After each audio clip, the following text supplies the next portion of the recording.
So happy Mother's Day to all the mothers, and this book is about my mother. And we have organized an audio as a visual presentation for you today.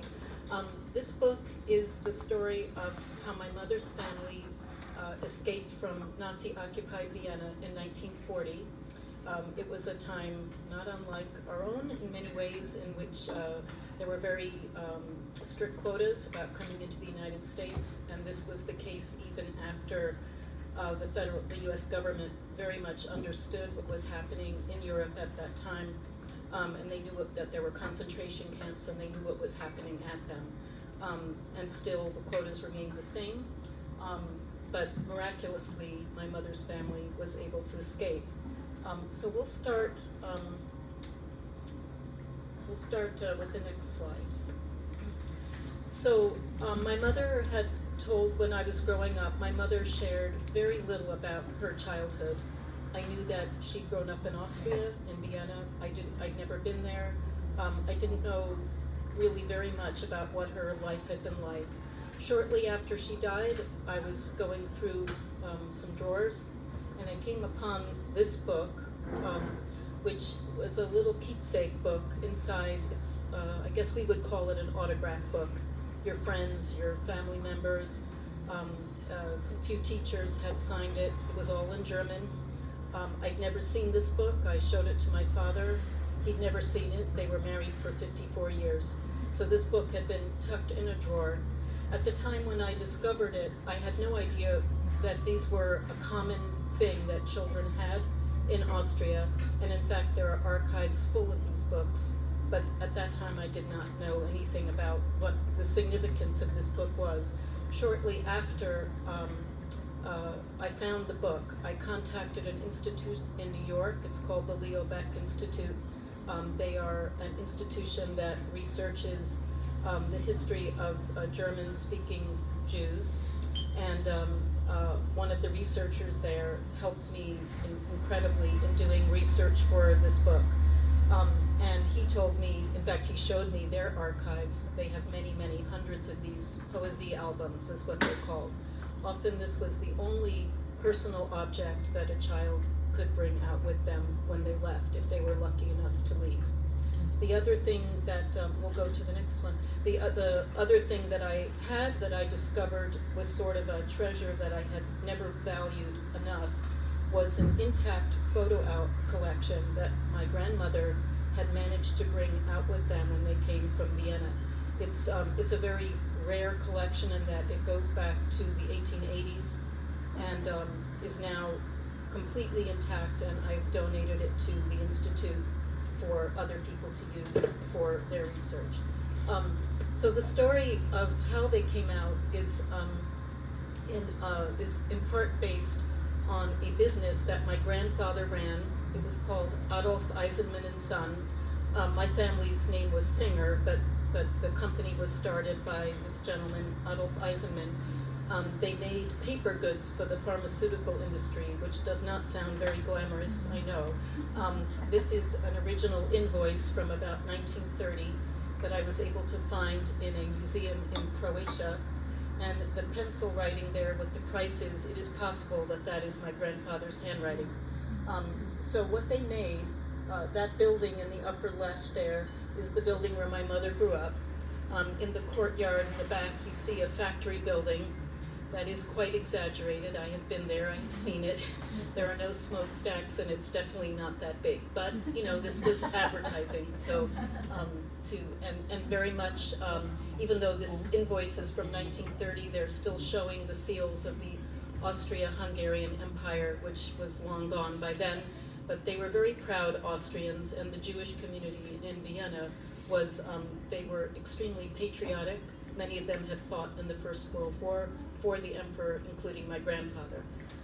So now we'll go to the next one. And this is the object that my mother had described to me as a child. And it is, we will show you this clip in a moment, but it's, my mother would describe it to me. She said, they made this thing, it was like a paper fan. I had no idea what she was talking about. I'd never seen anything. I had no reference point. But along the research journey, I met a man in Vienna, and he found it for me. And this is actually a new one. This object is still being made, and it's being made on the same machine that it was made on before. And I have, as you will see, we could run the clip now. I think that would. So the little pockets there were used to dispense medicine.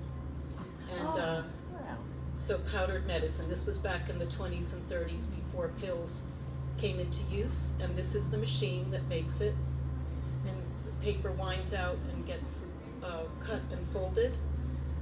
This that dye there is for a pharmacy that's located about 4 streets away from the location of the factory, and it is still a pharmacy today under the same name. So now we'll continue, and I'll show you a little more about this paper object. On the left, this is a page from a Pharmaceutical Journal, like a trade journal of the time. The object was patented in about 1905. So my grandfather didn't make it, but they invented, but it had been invented by Mr. Eisenman, and it was a very successful piece of folded paper magic. So there's 50 sheets of paper, they're crimped, they're folded and glued together, and then on the right side you can see that the pharmacist sort of scoops out the powdered medicine and pours it into these little pouches and peels it off and gives it to the patient. And the reason why this object was so important, my mother would tell me that her father's life was saved by this piece of folded paper, because by the time war came and the Nazis had taken over Austria, metal was being rationed, and so this very humble piece of paper was very much valued. The apocryphal story in my family was that my grandfather was arrested, taken down to a train that was destination Dachau concentration camp. His workers, who many of whom were not Jewish, rallied to his defense and said, we can't run this factory without Mr. Singer. They went down in the middle of the night, grabbed him off the train, ordered him to return, go back and run the factory. So his life was spared, but then of course the problem was how to get out, because they took his passport. And so they were basically trapped there in Vienna running this factory. And we'll look at the next slide. This is, I find this object quite beautiful.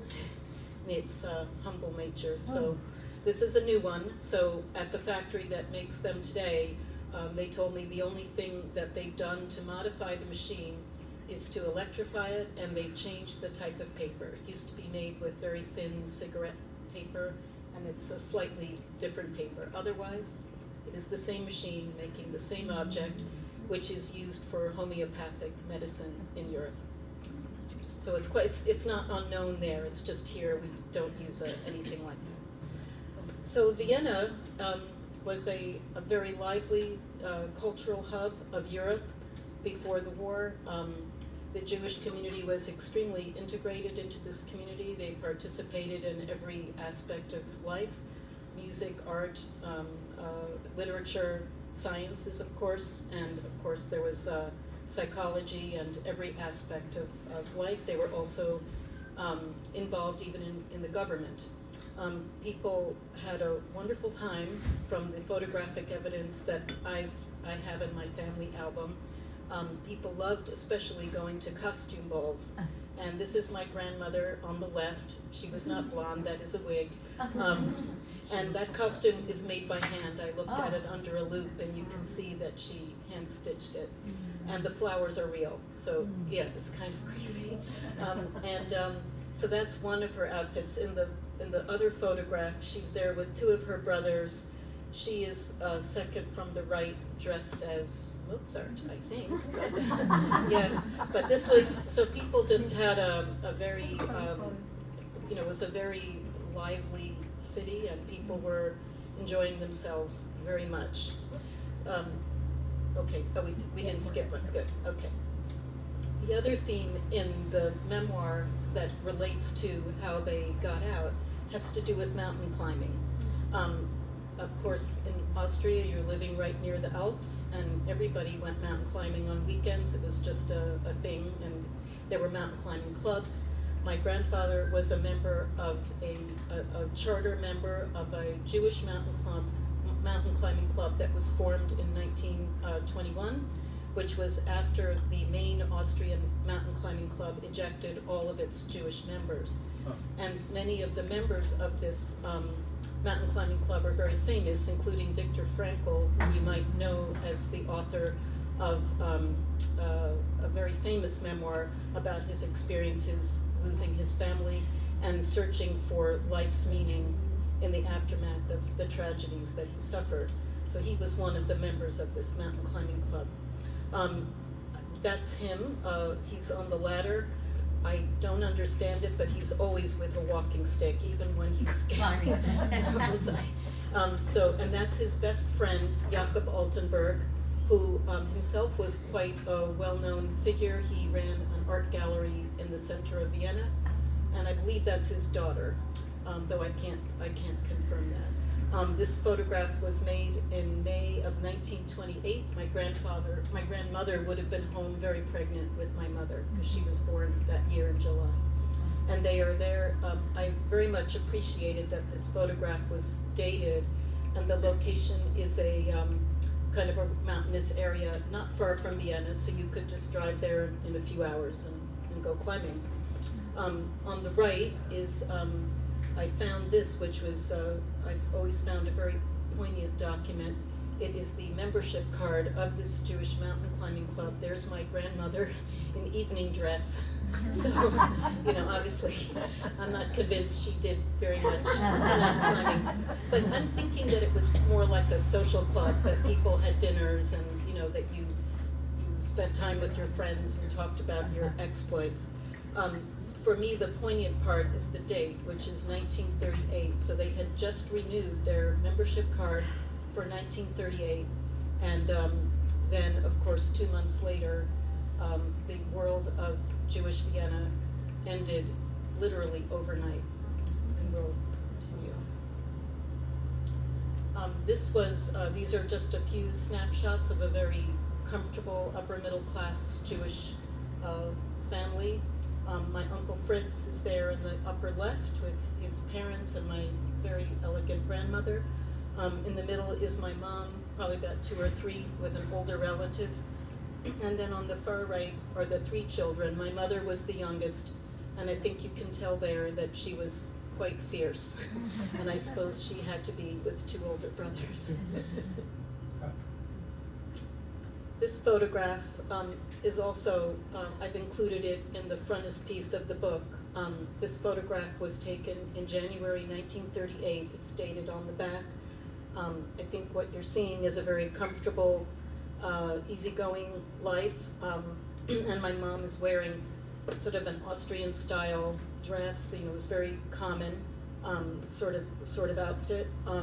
Looks like it's shot in their living room at home. And then 2 months later, in mid-March of 1938, after a very complicated series of threats from Germany, Germany basically absorbed Austria, and it happened very much overnight between March 11th and March 12th of 1938, at which point Jews immediately lost citizenship rights. They were now citizens of nowhere. Their passports were worthless. Their businesses were almost immediately taken from them as what was called Aryanization.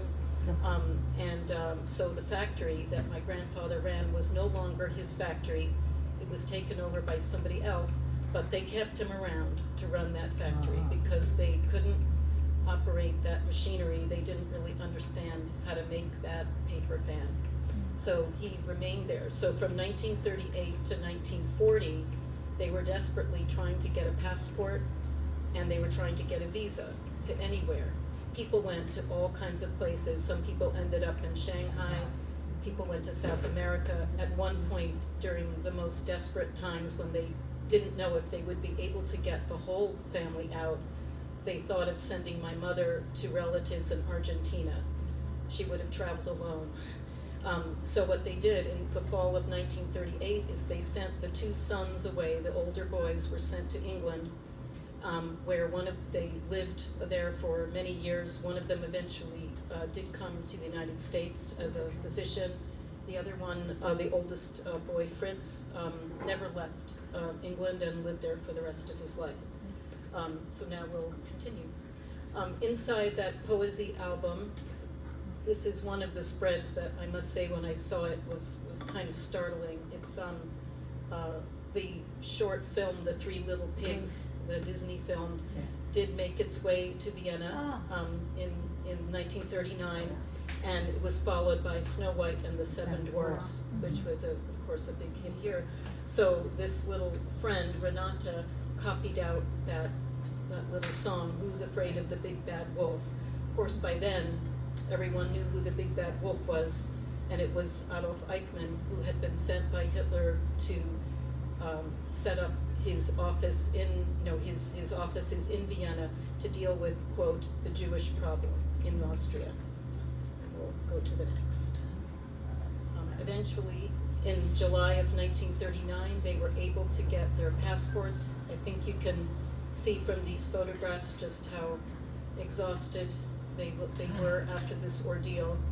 My mother is listed as their dependent, so she didn't have her own passport. So this is the passports they traveled on. These passports lived in my mother's drawer for all those decades. I saw them there, but I never opened them. I will just say that they sort of exuded a force field of evil, and I just was almost afraid to open them. But when I did open them, I noticed in the way back page was the American visa, and it was signed by somebody named Donald Winchester Brown III, and I became very curious about who that might be, and so I hunted him down. And here he is. He was a very young man at the time, just barely 30. He was from a very wealthy real estate family in New York City. Some of you may have heard of Brown Harris Stevens, and he was that family. However, he seems to have been a bit of a rebel, and he went off to Europe to go to boarding school at one point, and then he ended up going into the Foreign Service. And one of the things about him that when I first located, the very first time I did research, is that he was a fanatical mountain climber. And when I made that connection, I felt sure that this was somehow a clue to how my grandfather managed to get a visa. Then, as now, it's sort of who you know. You make phone calls, you work through your list of contacts, your friends, and maybe former colleagues, to find anyone who could help you get an appointment at the consulate. And I feel quite certain that this was the connector. And without telling you the full story, but that is, the book will describe sort of how all these fell into place. I was able to make contact with his descendants, and they shared these photographs of him. So this first one, he was at Harvard, very young man, probably 20 or so. He's with a friend, they're hiking. This is hiking year circa 1924 or so. And then in the second photograph, this is probably after he left Vienna, but shortly after. So the consulate closed very soon after my grandparents left, in mid-1940. So he probably looked more like that. And that photograph was probably taken in Cooperstown, New York, which is not far from where I live. It is in the mountains, or close enough to the sort of between the Catskills and the Adirondacks. And so he was able to continue to do what he loved, which was be outdoors. And we'll look at the next one. Once they had secured the visas, they then went to Italy, to Trieste, which is a city on the Adriatic. Part of the story of this escape has to do with this really amazing city that I was very fortunate to be able to travel to. There was a huge Jewish community in Trieste during the Austria-Hungarian Empire. Jews were very much encouraged to go to Trieste and to settle. Trieste was the warm water port for the Austria-Hungarian Empire, and they prospered, and they built their own temple there, And many Jews, hundreds of thousands of Jews from all over Europe, transited out from Trieste to go everywhere, to go to China, to go to South America, to go to Palestine, and of course to go to the United States. My mother's family, the three of them, so it was just the two parents and my mother, because the boys were in England. They sailed on a ship called the Saturnia, which is one of the great ships of the Italian line. While I was in Trieste, I made contact with a person who has a truly amazing collection of memorabilia, and that was a very wonderful day for me. So they sail, this is the ship passing through the Straits of Gibraltar, and then on the bottom is the ship arriving in New York Harbor about 1934, but I don't think it looked that different in 1940. You can only imagine what a 12-year-old girl would have made of this skyline after a life in a very genteel city in Vienna. They came with 2 trunks, one of which managed to survive in one of my parents' closets for very many years. The label is on the lower right. They traveled 3rd class, not the 1st class, which I've seen photographs of. It was amazing, but that's not how they came. They brought with them a few objects in these trunks. One of them, my grandfather's compass on the upper left, a few items of jewelry that were hidden away in some linens, a lovely piece of deco necklace that I've occasionally worn very carefully, and then my grandfather's camping fork and spoon that I really love in their original pouch, and I keep those around. I love them. And then here they are. They've just arrived in New York in the summer of 1940, and it's at the World's Fair, which was out in Queens, and so they're really, I would say, literally fresh off the boat. And I think this photograph kind of, I find it very moving in that they're very close together and very tiny in the photograph, and then there's that big Ford logo, sort of the symbol of, you know, America. Yeah. And they really do look so European here. They do not look like Americans. So they've just arrived. I'd be surprised if they could even speak, you know, basic English at this point. So we'll look at the next one. However, they adapted. And yes, my mom, there's my mom, probably about 16, and actually she's here in Florida. She was visiting relatives who had come here. So the family, the diaspora of the Singer family, there were 2 families, the Nickturns and the Singers. Some of them ended up in Miami, and that's where she is in that photograph, looking quite glamorous. And while this was all going on, my father, who's pictured in the middle, he grew up in Philadelphia, and he was drafted and served in Patton's Third Army during the Battle of the Bulge. And there he is, probably in basic training. I have no idea who took this photograph, but he was in a mortar battalion, and there he is, looking quite skinny and scrawny at 19. And then they met in 1947 on a blind date, so there is hope. I love this photograph. It was taken by one of their closest friends, and I don't understand the pose. It's some inside joke, but you know, that's it. And then we'll end here. My mom went on to a very long career at Simon & Schuster publishers. She worked designing book interiors. My father worked at the same publisher. He designed the book jackets. So for about 35 years, any book published by Simon & Schuster in the trade division had their hands on it. You know, my mom was an early career mom, you know, working mother. So I didn't know very many women when I was growing up, many moms who had jobs like she did. And it was always, I felt always like there was something different about her, that she had this career. I do remember often going, she would take us to work on school holidays, but being my mom, she put us to work. So we had to, but at any rate, it's a kind of a full circle in that I've ended up as a graphic designer and writer, and so many generations in the paper and ink business, starting back with my grandfather and that factory. So I'll end here. This is my website if anyone would like to reach out. I'm also on Instagram, and this is the hardcover, and then today we're celebrating the launch of the paper cover. So thank you so much.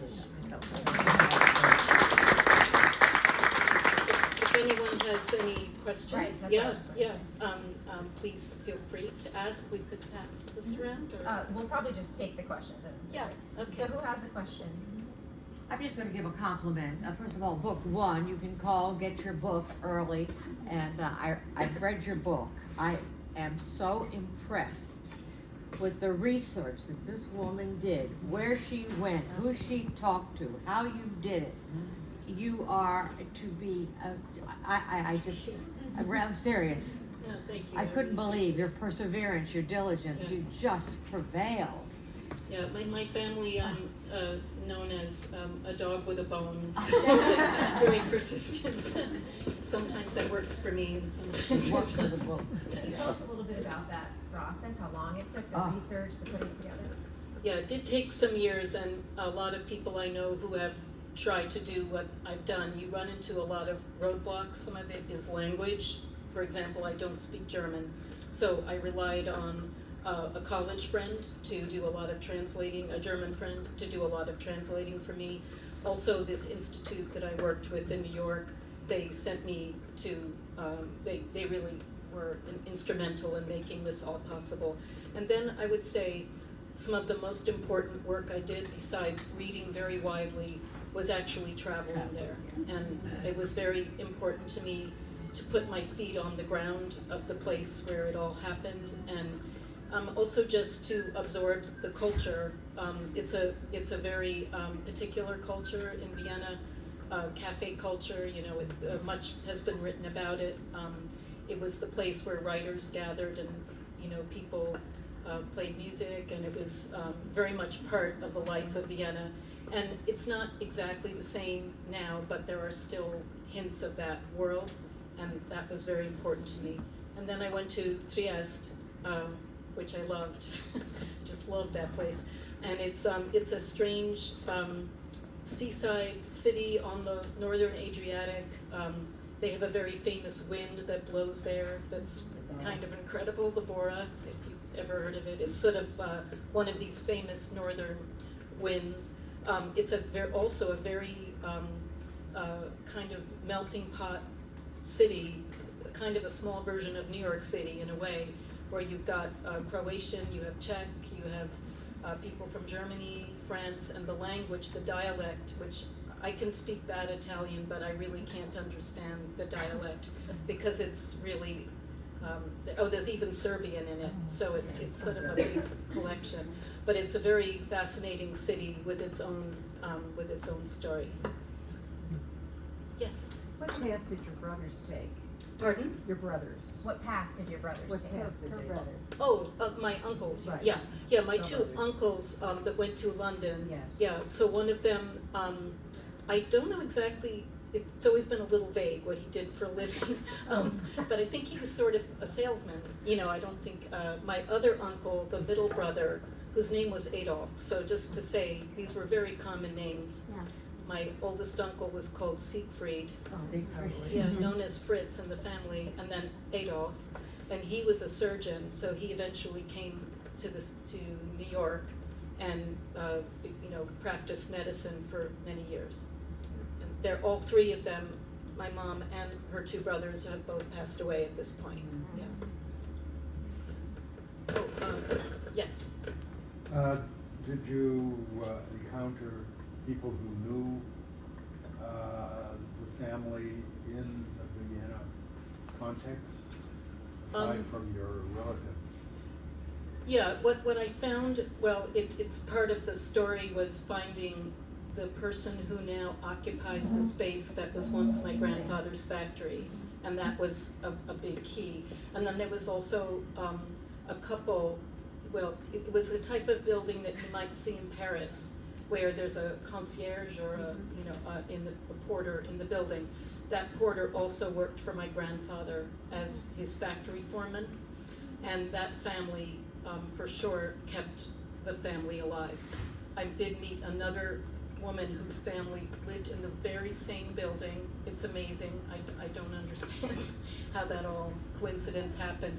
And that couple, they were Czech and not Jewish, they also helped that other family.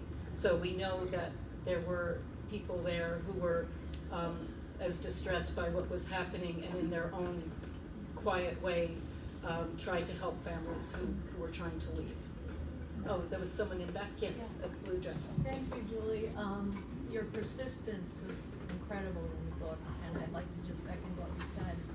The question I have is, there's some places in the book where you imagine the story, and then there's other places where the story is actually true. And I have a question because I'm not sure whether it was true or imagined.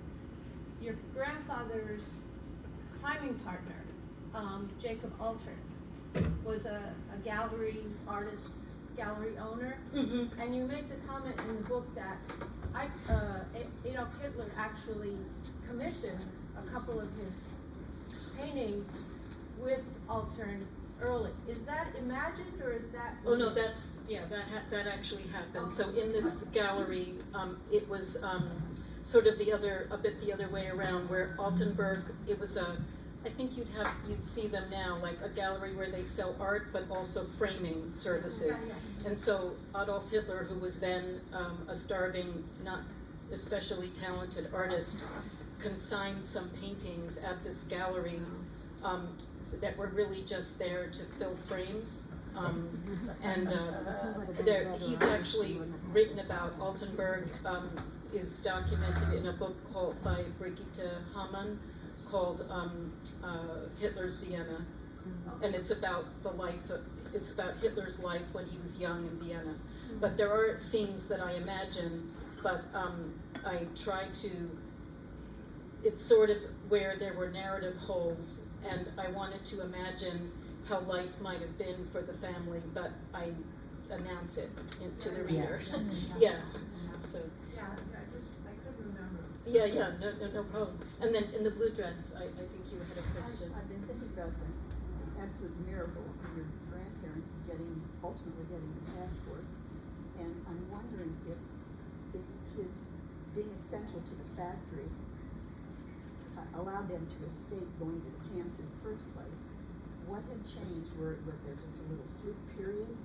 What had changed that they weren't so essential that they could get these passports in, so they could get out? Oh, I believe. And if they weren't, then why didn't they send them immediately? I believe he bargained his way out with whatever assets he had left. I think he basically pleaded with people and to basically buy the family's way out using the few assets that he still had. Yeah. And they weren't interested in people leaving, and they weren't interested in making it easy to get out. Could you talk a bit about your relationship with your mom? Yeah. So my mom was a very tough woman, and as you can imagine, in part because of what she lived through. So often our relationship, especially starting in adolescence, there was a lot of conflict there. As I've gotten older, of course, I certainly understand more about why she was the way she was, and a lot of the impulse of doing this research really was to understand where she'd come from and why she was the way she was. So I think that doing the research really helped me make peace with a lot of aspects of my mom and the difficulties that we sometimes had. Of course, what I see now is that same persistence and stubbornness is we'll say it's a family trait. Yeah. Yes. So did your uncles have any children? So did you have cousins, and did you see them growing up? Yeah. So I have English cousins. They still live in London, North London. It's a very if you know the singer Amy Winehouse, it's an area of London that was a very Jewish neighborhood. Finsbury Park and I guess Crouch End, these kinds of neighborhoods in North London. So I do have cousins in London, and but my uncle is no longer living. And then the uncle who came to the United States came with his wife, both of them English. They settled in Great Neck, New York, which is a suburb outside the city, and they had 4 kids. So I have those cousins. Yeah. So we're not a very big family, but then there's on the Nichtern side, that was my maternal grandmother's side. There are cousins in North Carolina, cousins in Florida, and then there's some branch of the family that was in Argentina, but unfortunately I have lost that thread, but maybe another time I did. Yes? Did your mother talk about what happened? Yeah, not very, so the way I always describe it is she told a handful of stories, they were always the same, and she told them always the same way. And I think, I don't like to say that she rehearsed the stories, but I think if you've had a truly terrifying experiences as a child, maybe the only way you can live with them is to sort of find a way to tell them that you can tolerate. You don't want to remember the truly terrifying parts. So even she gave an interview to this Leo Baeck Institute 4 years before she died. That's how I made contact with them, was because of that interview. And even in that interview, she does the same thing. She tells the same stories the same way that I had heard them. And so that's when I thought, I had to also, in my research, determine, was my mother a reliable narrator? Were these stories true? Had she fabricated things? So a lot of the research I did was really to find, facts and, to establish that these stories were true, which they were. Protection, don't you think? Yes, absolutely. Emotional protection. So I wasn't aware that Leo Baeck had an archive. They do? They have a very famous school in Israel Mm-hmm. that's named for Leo Baeck, not the Yeah. who founded it. So And they have an office in London, and also there's a branch in Austria, and I think also in Berlin. Yeah, it's a wonderful institute. They do really wonderful work, and I'm extremely grateful to them. Yeah. Did you begin your research while your mom was still living? No, it all started after my mom died when I found that book. Yeah, it really was, that was really the impulse, because I saw the book and it was as if the book was holding the pain of many, many decades, literally hidden in the back of a drawer. And I thought, well, I have to find out what really happened. Yes? This may be too obvious, but No. how does this,